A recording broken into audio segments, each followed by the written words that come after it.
Nous étions trois jeunes matelots, trois beaux marins, grands et costauds, embarqués un jour à Toulon, sans uniforme et sans galon, sur le porte-avions Clémenceau.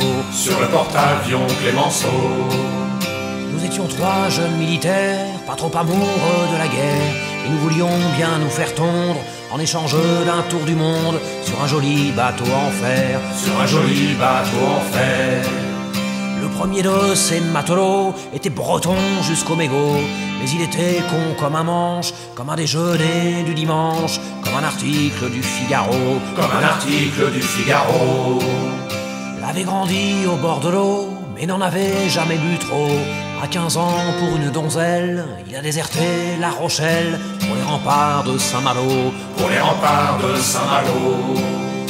Rue de la Soif, on le vit beau, à écumer tous les tripots. Et lorsque s'en venait l'aurore, rouler de bâbord à tribord, et s'échouer dans le ruisseau. Et s'échouer dans le ruisseau. Voulut partir sur un bateau, goûter un peu du sirocco, en pensant avec raison que l'océan rendait moins con, mais pour lui y avait du boulot. Et pour lui y avait du boulot. Dieu, quelle est belle l'histoire des trois matelots, presque aussi belle que le pont du Clémenceau. Le deuxième de ces matelots était corse dans toute sa peau.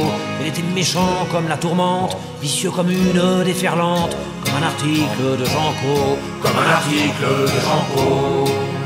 Il avait grandi au bord de l'eau, mais n'en buvait que dans le Pernod. À 15 ans, par un légionnaire, s'est fait tailler une boutonnière près de la citadelle d'Ajaccio. Près de la citadelle d'Ajaccio. Il est devenu un vrai saint. On va essayer un truc plus dangereux parce que là c'est vraiment trop simple. D'accord. Je pense qu'on va attaquer le saut en parachute sans parachute. D'accord. C'est comment cette session 2 heures à l'eau Du grand fast, des kite loops. en direct de la base nord avec Fast. C'est lui Fast.